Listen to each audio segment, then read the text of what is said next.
Hello students, welcome to our channel physics পাঠশালা। আজকে আমরা ডাব্লিউবিএসি test পেপারের 8 নম্বর স্কুলের ফিজিক্যাল সায়েন্সের প্রশ্নগুলি নিয়ে আলোচনা করব। তো আমাদের প্রথম প্রশ্ন ছিল যে কোন গ্যাসটি অবলোহিত রশ্মিকে শোষণ করে না। তাহলে এখানে অ্যান্সার হবে অপশন এ, অক্সিজেন। 2 নম্বর বলেছিল যে স্থির উষ্ণতায় আদর্শ গ্যাসের ক্ষেত্রে পিভি ভার্সেস পি এই লেখচিত্রটি কীরকম হয়।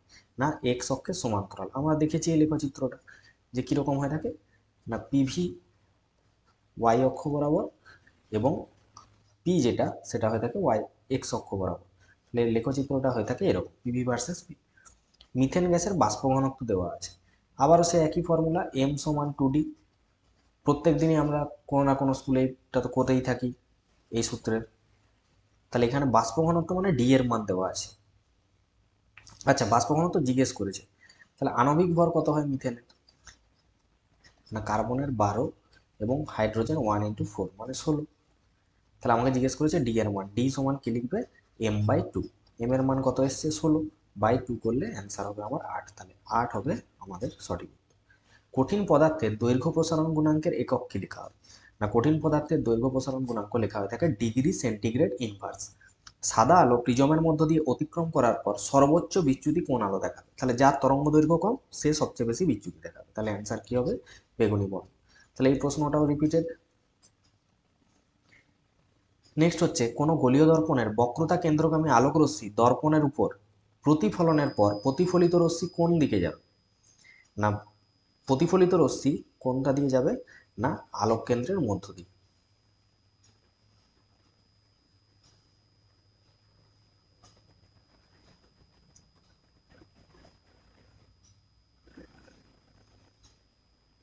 নেক্সট আছে রোধাঙ্কের এসআই একক কি? না রোধাঙ্কের এসআই একক আমরা জানি হয়ে থাকে ওহম মিটার। নেক্সট হচ্ছে লেঞ্জের সূত্র কোন সংরক্ষণ সূত্রের উপর প্রতিষ্ঠিত? তাহলে এটার অ্যান্সার হবে শক্তির সংরক্ষণ নীতি। কোন তেজস্ক্রিয় রশ্মি ধনাত্মক পাতের দিকে অগ্রসর হবে? মানে কি নেগেটিভ যে রশ্মি হবে সে ধনাত্মকের দিকে অগ্রসর হবে। আর বিটা অক্ষণা মানে আমাদের কি ইলেকট্রনের স্রোত, এটা মানে কি ইলেকট্রন স্রোত। তার ইলেকট্রন কি হয়ে থাকে ঋণাত্মক বা নেগেটিভ, তাহলে বিটা রশ্মি হবে আমার সঠিক উত্তর। নেক্সট হচ্ছে মৌলের কোন ধর্মটি পর্যায়গত নয়? তাহলে পর্যায়গত নয় কোনটি? না তেজস্ক্রিয়তা।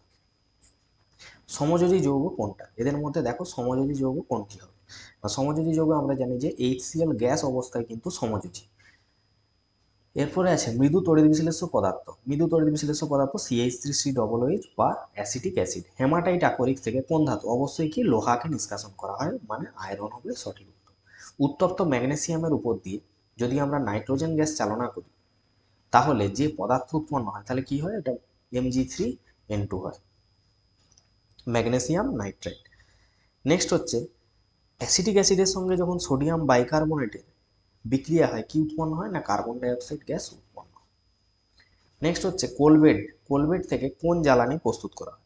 না কোলবেড থেকে আমরা কি পড়েছি, কোলবেড মিথেন পাওয়া যায়। তাহলে এখানে আমরা লিখতে পারি যে মিথেন পাওয়া যাবে। বায়ুমণ্ডলে কোন স্তরে জেট প্লেন চলাচল করে? তাহলে জেট প্লেন বললে স্ট্র্যাটোস্ফিয়ার।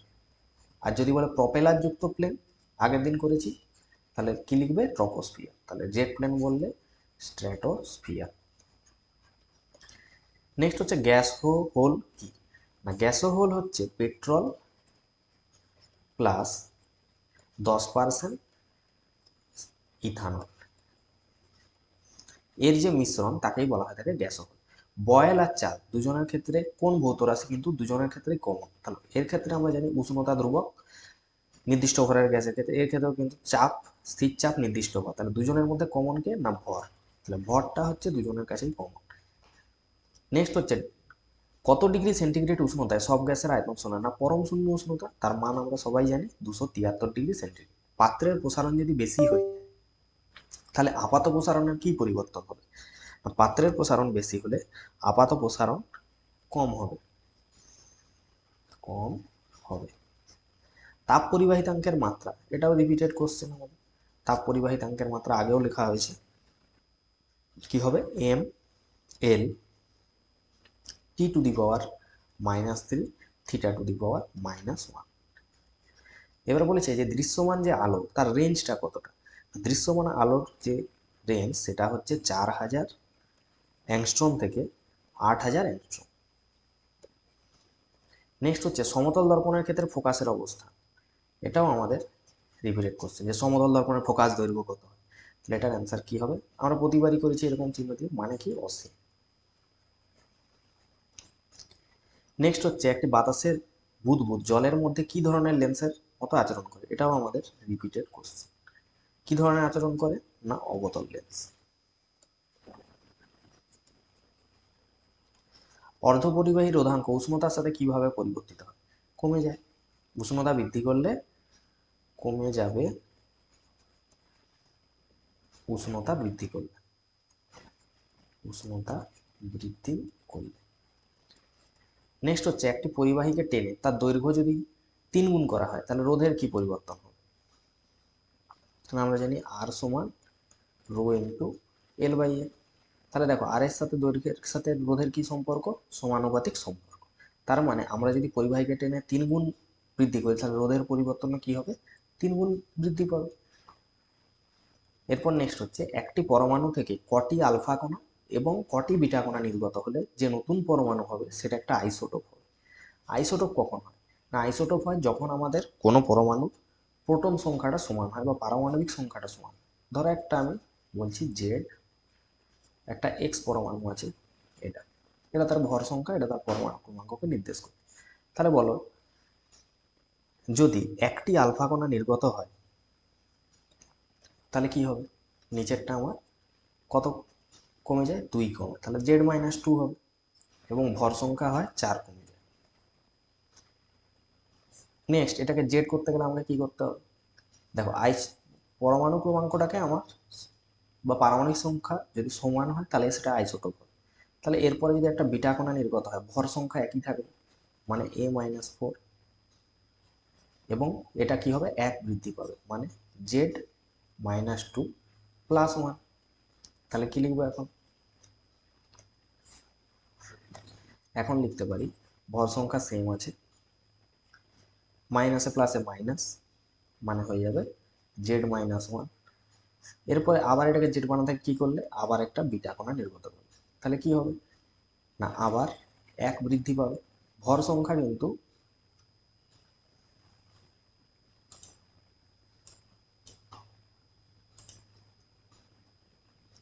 ভর সংখ্যা আমার একই থাকবে, শুধুমাত্র এটা Z-1 ছিল, আরও 1 বৃদ্ধি পাবে, তাহলে -1 + 1 ক্যান্সেল। তাহলে এখন যেটা পেলাম সেটা কি হয়ে গেল? না ZX-A-4। তাহলে দেখো যখন স্টার্ট করেছিলাম তখনও জেড ছিল, আর যখন শেষ হলো এখন এখনও কিন্তু জেড আছে, মানে এরা কি হয়ে গেল? পরস্পরের আইসোটোপ। তাহলে তার জন্য কি করলাম? একটি আলফা কণা আর একটি দুটি, দুটি কি করলাম? একটি দুটি, দুটি বিটা কণা নির্গত করলে কি হবে? তারা পরস্পরের আইসোটোপ হবে। তাহলে কি লিখবে? না একটি আলফা ও দুটি বিটা। নেক্সট হচ্ছে একটি প্রাকৃতিক তেজস্ক্রিয় কি হবে? 92U235, মানে এটাকে আমরা লিখতে পারি ইউরেনিয়াম। ইউরেনিয়াম একটি বিরল মৃত্তিকা মৌল, প্লাস হচ্ছে এখানে কাঁসাতে কি থাকে, আর একটি ইউরেনিয়ামোত্তর মৌল এবং অ্যামালগাম। তাহলে অ্যামালগাম দেখা মানে কি? আমরা জানি পারদের ধাতু সংকরকে অ্যামালগাম বলে, তাহলে এটাকে আমরা এক করে দিলাম। ইউরেনিয়ামোত্তর মৌল মানেই দেখতে পাচ্ছ কুরিয়াম, প্লুটোনিয়াম, নেপচুনিয়াম, এই জিনিসগুলো যেখানে থাকবে সেগুলো হয়ে যায় ইউরেনিয়াম, তাহলে এটা আমরা 2 করে দিলাম। কাঁসাতে কি থাকে? না কাঁসাতে আমরা জানি তামা প্লাস 3, তাহলে এখানে লিখে দাও 3 নম্বর। আর একটা বিরল মৃত্তিকা মৌল তাহলে কি হয়ে যাবে? বিরল মৃত্তিকা মৌল হয়ে যাবে সিরিয়াম।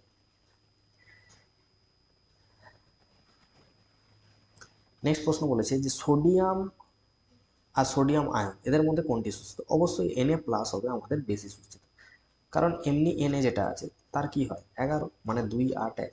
তাহলে সে চাইবে সর্ববহিঃস্থ কক্ষের ইলেকট্রনটিকে ত্যাগ করে নিকটতম নিষ্ক্রিয় গ্যাসে ইলেকট্রন বিন্যাস লাভ করতে। যখনই Na+ কখন হবে? ত্যাগ করলে, তাহলে এই একটি ইলেকট্রন ত্যাগ করে কি হয়ে যায় 2 8, মানে কি এটা সুস্থিত ইলেকট্রন, সর্ববহিঃস্থ কক্ষে অষ্টক পূর্ণ আছে। এরপরে আসছে লোহার দ্রব্যে রূপোর প্রলেপ দিতে তড়িৎ বিশ্লেষণ। দেখো রূপোর প্রলেপ মানে রিপিটেড কোশ্চেন, এটাও রিপিটেড কোশ্চেন। দেখো রূপোর প্রলেপ মানে আর্জেন্টাম, রূপোর ল্যাটিন নাম আর্জেন্টাম, তাহলে potassium argento cyanide, potassium argento cyanide. এখন সোনা বললে লিখতাম কি, অরসায়নেট। নিকেল বললে কি লিখতাম, নিকেল সালফেট সামান্য বোরিক অ্যাসিড মিশ্রিত। তাহলে এই তিনটে জিনিস খুব ভালো করে মনে রাখলেই হবে, আর্জেন্টো সায়ানাইড। যে যন্ত্রে তড়িৎ বিশ্লেষণ করা হয়, এটাও ডেইলি হচ্ছে করা, কি হবে না ভোল্টামিটার। ভোল্টামিটার। জলের তড়িৎ বিশ্লেষণে দেখো প্রথমে অক্সিজেন দিয়েছে, পরে হাইড্রোজেন দিয়েছে, তাহলে লিখবো কি, এটা হবে অনুপাতটা 8:1। যদি বলতো হাইড্রোজেন অক্সিজেন, তখন কিন্তু 1:8 লিখতাম। তো এটা লক্ষ্য রেখে অ্যান্সার করবে। সালফিউরিক অ্যাসিড তৈরিতে কোন অনুঘটক আমরা ব্যবহার করি, অবশ্যই ভ্যানাডিয়াম পেন্টক্সাইড বা V2O5 ব্যবহার করি। নাইট্রোলিন কি বলবো, 1000-এরও বেশি বার করা হয়ে গেছে মনে হচ্ছে। নাইট্রোলিন জিনিসটা কি, নাইট্রোলিন মনে করো calcium carbide plus nitrogen. Calcium carbon আর নাইট্রোজেনের মিশ্রণকে 1100 ডিগ্রি সি তাপমাত্রায় দিলে কি হয়ে যাবে, ক্যালসিয়াম সায়ানামাইড প্লাস কার্বনের যে ধূসর মিশ্রণ, তাকে বলা হয়ে থাকে নাইট্রোলিন। আর কি কাজে লাগে, সার হিসেবে ব্যবহৃত হয়। সিলভার সালফাইড এর বর্ণ কি হবে, সিলভার সালফাইড কালো বর্ণের হয়ে থাকে। H2S এর সঙ্গে যখন সিলভার নাইট্রেট বিক্রিয়া করবে, তখন কি সিলভার সালফাইডের কালো পদক্ষেপ পড়েছি। বায়োপোলের ব্যবহার কি, ওই যে ওষুধের যে খোলগুলো হয় সেগুলো তৈরি করতে, ওষুধের খোল তৈরি করতে। একটি অসম্পৃক্ত হাইড্রোকার্বন, অসম্পৃক্ত হাইড্রোকার্বন বলতে তাহলে সম্পৃক্ত হাইড্রোকার্বন জিনিসটা কি না, সম্পৃক্ত হাইড্রোকার্বন সেইগুলো কি হবে, কার্বন এবং হাইড্রোজেনের মধ্যে কি থাকবে, সমযোজী এক বন্ধন, সমযোজী এক বন্ধন। অর্থাৎ এরা কারা, এরা হচ্ছে সেই অ্যালকেন, যাদেরকে বলি অ্যালকেন, তাদেরকে বলা হবে সম্পৃক্ত হাইড্রোকার্বন। তাহলে অ্যালকেন কোনগুলো না, CN H2N+2। উদাহরণ হিসেবে যদি বলি তাহলে মিথেন, ইথেন, এইগুলো। তার মানে এরা তো হচ্ছেন। তো আমাদের জিজ্ঞেস করছে অসম্পৃক্ত হাইড্রোকার্বন কোনগুলো। তাহলে অসম্পৃক্ত হাইড্রোকার্বন কোনগুলো হবে না, অসম্পৃক্ত সেইগুলো হবে যেখানে কার্বন ও হাইড্রোজেন এর মধ্যে কি থাকবে না, সমযোজী দ্বিবন্ধন ও ত্রিবন্ধন, এগুলোর মধ্যে যেটা থাকবে দ্বিবন্ধন বা ত্রিবন্ধন থাকবে। তার মানে এরা কারা, এরা হচ্ছে মনে করো অ্যালকিন আর অ্যালকাইন, অ্যালকাইন। তাহলে অ্যালকিন কোনগুলো না, CnH2n, এরা হচ্ছে অ্যালকিন। অ্যালকাইন কোনগুলো, CnH2n-2। তো আমাদের এখানে অসম্পৃক্ত হাইড্রোকার্বন যোগ করেছে, তো কিন বা কাইন এদের মধ্যে যাকে হোক লিখলেই হবে। তাহলে আমি এখানে লিখে দিচ্ছি সিম্পলি ইথিলিন, অ্যাসিটিলিন, এগুলো লিখলেই এনাফ। তাহলে ইথিলিন মানে C2H4। ইথাইল অ্যালকোহলের কার্যকরী গ্রুপের নাম কি, তাহলে C2H5OH, সবাই নিশ্চয়ই জানো ইথাইল অ্যালকোহল। তাহলে কার্যকরী গ্রুপ কোনটা, এটা। তাহলে কার্যকরী গ্রুপের নাম হাইড্রক্সিল মূলক। এরপরে চলে আসো অঙ্কে। তাহলে 3.2 এখানে একটা অঙ্ক দেখতে পাচ্ছি যে এক বায়ুমণ্ডলীয় চাপে 17 ডিগ্রি সেন্টিগ্রেড উষ্ণতায় 3.7 গ্রাম হাইড্রোজেন গ্যাসের আয়তন 2.90 লিটার। তো আমার গ্যাসের আণবিক ভর কত হবে,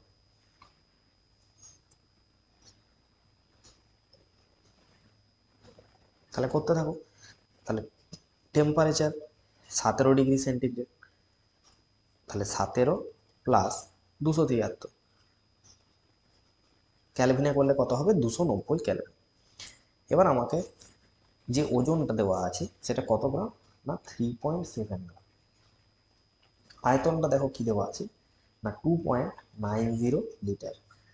পি চাপ কত দেওয়া আছে না, 1 atm বা 1 বায়ুমণ্ডলীয় চাপ। এরপর আমরা একটা ফর্মুলা জানি আণবিক ভর বের করানোর, যে এম সমান লেখা হয়ে থাকে WRT/PV। তাহলে ডাব্লুর মান দেওয়া আছে 3.7, আর এর মান সবাই মুখস্থ আছে 0.082 litre atmosphere mole inverse kelvin inverse into T এর মান, দেখো টি এর মান তো বের করলাম 290 বাই চাপ তো 1 অ্যাটমসফিয়ার এবং আয়তন কত দেওয়া আছে না 200 মানে 2.90 লিটার। তো এটা যখন আমরা কাটাকাটি করব তাহলে এটার অ্যান্সার আসবে 30.34 গ্রাম মোল ইনভার্স। তাহলে এটি হবে ওর আণবিক ভর। এবার দেখো অথবাতে একটা অঙ্ক আছে 300 ক্যালভিন উষ্ণতা 760 এর যে বায়ুমণ্ডলীয় চাপে কোনো গ্যাসের আয়তন 300 ঘন সেন্টিমিটার, এসটিভিতে ওই গ্যাসের আয়তন কত? তাহলে অথবা যে অঙ্কটা আছে উষ্ণতা কত T1 দেওয়া আছে আমার 300 ক্যালভিন, চাপ প্রেসার কত দেওয়া আছে 760 mm, V1 কত দেওয়া আছে না 300 ঘন সেন্টিমিটার,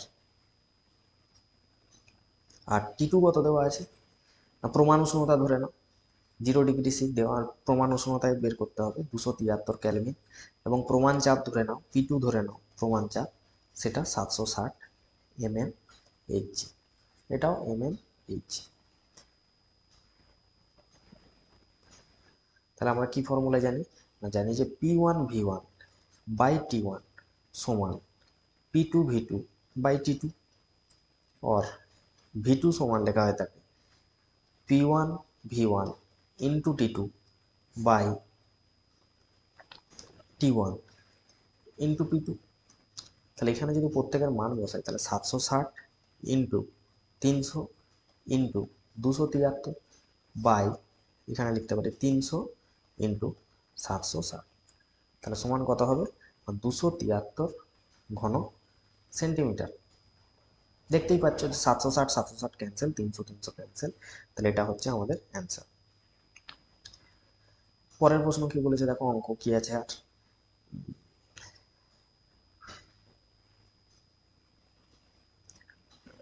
নেক্সট আছে 4.2 উচ্চ উষ্ণতায় একটি ধাতব অক্সাইডের 40 গ্রামের সঙ্গে অ্যালুমিনিয়ামের বিক্রিয়ায় ধাতুটির 28 গ্রাম ও 25.5 গ্রাম অ্যালুমিনিয়াম অক্সাইড তৈরি হয়। বিক্রিয়াটির জন্য কত মোল অ্যালুমিনিয়ামের প্রয়োজন?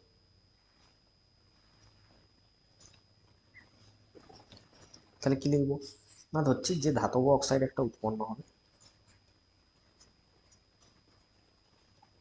প্লাস অ্যালুমিনিয়ামের সাথে বিক্রিয়ায় উৎপন্ন হবে Al2O3 প্লাস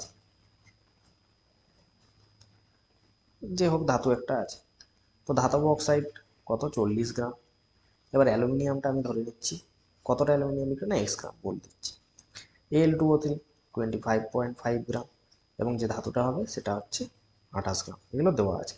তাহলে ভরের সংরক্ষণ নীতি কি বলছে, ভরের সংরক্ষণ সূত্রানুযায়ী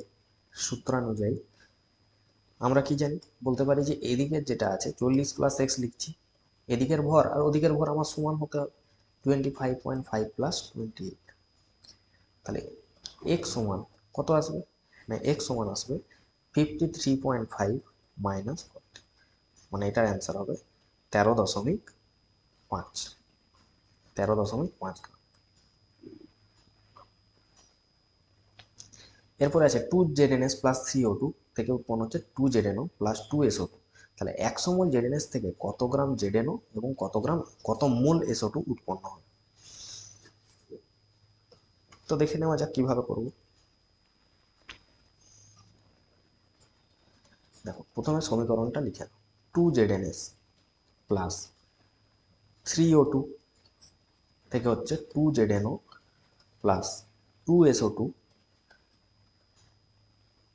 তাহলে ZNOটা যদি দেখি আমরা 2 গুণিত জিঙ্কের কত হয় 65.4 প্লাস 16, তাহলে এটা করলে হচ্ছে 2 ইন্টু 81.4, এটা করলে আসছে 162.8 মতো, আর এটা মানে কত আসছে 2 মোল আসছে, দেখতেই পাচ্ছি যে 2 মোল উৎপন্ন হচ্ছে, আর এখানে এটাও হচ্ছে 2 মোল। তাহলে কি লিখতে পাচ্ছি এখান থেকে না 2 মোল ZNS থেকে 162.8 গ্রাম ZNO উৎপন্ন হয়, তাহলে 100 মোল ZNS থেকে কতটা ZNO পাবো না 162.8 বাই 2 ইন্টু 100, সমান কাটাকাটি করলে কি আসবে, এটা আসবে এখান থেকে যদি আমরা 10 নামাই, 10 10 100, 2 5 10, তাহলে 5 8 40, 5 2 10, 4 5 6 30 31, 5 1 5 2, তাহলে এত গ্রাম, তাহলে 8140 গ্রাম আসছে। এবার হচ্ছে আমাকে দেখতে হবে যে কতটা SO2 উৎপন্ন হচ্ছে। তার মানে দেখো যে 2 মোল যে জেডএনএস, 2 মোল জেডএনএস থেকে 2 মোল SO2 উৎপন্ন হচ্ছিল, 2 মোল SO2 উৎপন্ন হয়। তাহলে 100 যে মোল সেই জেডএনএস থেকে কতটা হবে, 2/2 ইন্টু 100, মানে আমি লিখতে পারি 2 2 ক্যান্সেল, তাহলে 100 মোল SO2 কিন্তু উৎপন্ন হবে।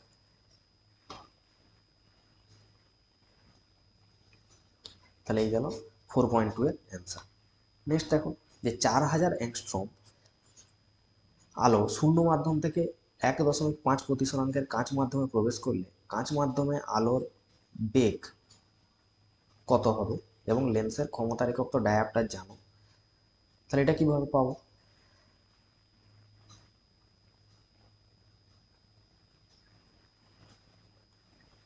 আচ্ছা এখানে যদি করি, দেখো 4000 অ্যাংস্ট্রম আলো শূন্য মাধ্যম থেকে 1.5 প্রতিসরাঙ্ক কাঁচ মাধ্যমে প্রবেশ করলে কাঁচ মাধ্যমে আলোর বেগ কত, তাহলে মিউ সমান আমরা কি জানি, শূন্য মাধ্যমে আলোর বেগ বাই অন্য যে কোনো মাধ্যমে, আমি ধরছি এখানে কাঁচ মাধ্যমে আলোর বেগ মানে ভিজি বা গ্লাস বলতে পারছি।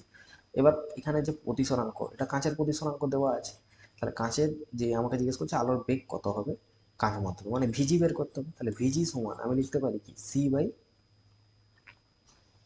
মিউজি, তাহলে 3 × 10⁸ হয় শূন্য মাধ্যমে আলোর বেগ বাই কাঁচের যে প্রতিসরাঙ্ক 1.5। তাহলে এটা যদি তোমরা ক্যালকুলেশন করো, তাহলে এখানে আমরা কিন্তু কাঁচ মাধ্যমে যে আলোর বেগ সেটা কিন্তু পেয়ে যাব। এটা কত আসবে, 2 ইন্টু ওই 10⁸ মিটার পার সেকেন্ড মতো আসবে।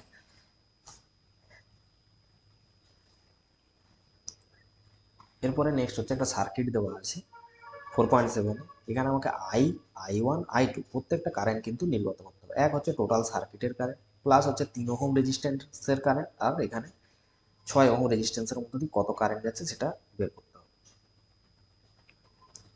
তো দেখো কিভাবে হবে না, প্রথমে দেখো এই যে 3 ওহম এবং 6 ওহম এরা কি কানেকশানে আছে, না এরা কিন্তু সমান্তরাল সমবায় আছে। তাহলে আমি সমান্তরাল সমবায়ের ক্ষেত্রে তুল্য রোধ কি লিখতে পারি, 3 × 6/3 + 6, তাহলে এদের দুজনের যে তুল্য রোধ সেটা হবে কি 3 6 18/9, মানে কত 2 ওহম। এই 2 ওহমের সাথে এই যে 3 ওহম এ কি কানেকশান আছে না সিরিজ, তাহলে টোটাল সার্কিটটার যে রেজিস্ট্যান্স সেটা কত হয়ে গেল 5 ওহম হয়ে গেল, কিন্তু টোটাল সার্কিট রেজিস্ট্যান্স, এই যে সার্কিটটা আছে তার রেজিস্ট্যান্স।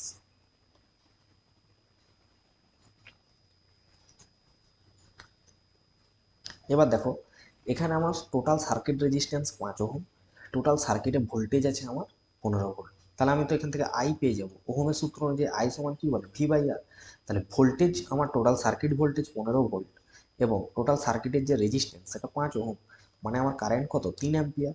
এটা গেল আমার আই এর মান। এরপর আমাকে জানতে হবে I1 আর I2, তাহলে এই যে টোটাল কারেন্টটা এই দুটো অংশে ভাগ হচ্ছে, আমি বলতে পারি তো যে আই এটা হচ্ছে টোটাল সার্কিট কারেন্ট, এই দুজন কারেন্টের সমষ্টি। এবার দেখো আই এর মান তো 3 পেয়ে গেছি, রইল বাকি এখানে I1 প্লাস I2।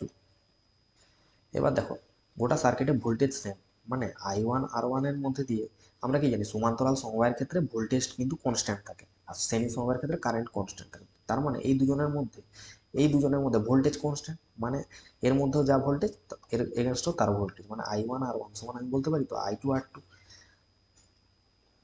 তাহলে দেখো এখান থেকে আমি লিখতে পারি যে I1 ইন্টু R1 কত 3 ওহম, এবং I2 ইন্টু R2 কত 6 ওহম। তাহলে 3 একে 3, 3 দুগুণে 6, তাহলে এখান থেকে কি পেলাম I1 সমান পেয়ে গেলাম কিন্তু 2I2, I1 সমান পেয়ে গেলাম 2I2, তাহলে এখানে মানটা বসিল I1 এর জায়গায় 2I2 plus 2I2 plus I2 সমান 3, তাহলে 3I2 সমান 3, और I2 সমান কি হয়ে যাচ্ছে 1। তার মানে 1 অ্যাম্পিয়ার কারেন্ট কোথা দিয়ে যাচ্ছে, I2 এর মধ্য দিয়ে। তাহলে I1 এর মধ্য দিয়ে কত যাবে, না I1 এর মধ্য দিয়ে যাবে এই সমীকরণ থেকে বসিয়ে দাও। তাহলে I1 সমান কি লিখতে পারি, I মানে তো 3, 3 মাইনাস 1 সমান কি লিখতে পারি, 2 অ্যাম্পিয়ার। তাহলে তিনটের কারেন্ট পেয়ে গেলাম, একটা হচ্ছে I, সেটা যাবে 3 অ্যাম্পিয়ার, I1 এর মধ্য দিয়ে যাবে 2 অ্যাম্পিয়ার, আর I2 এর মধ্য দিয়ে যাবে 1 অ্যাম্পিয়ার। তাহলে এইগুলো আমার অ্যান্সার চেয়েছিল।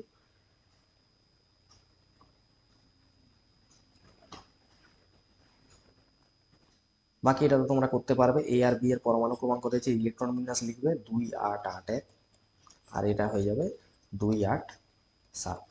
তাহলে বুঝতে পারছো, এর সর্বস্থ 1 আছে মানে এ কে ধাতু, আর এ হচ্ছে 7 আছে মানে অধাতু।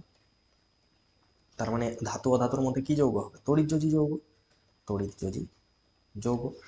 এ একটা ত্যাগ করে কিসে পরিণত হবে, ক্যাটায়নে, আর এ একটা গ্রহণ করে অ্যানায়নে। তাহলে ক্যাটায়ন আর অ্যানায়ন দুজন মিলে কি করবে, একটা তড়িৎযোজী যৌগ গঠন করবে। তাহলে এই ছিল আমাদের 8 নম্বর স্কুলের সলিউশন।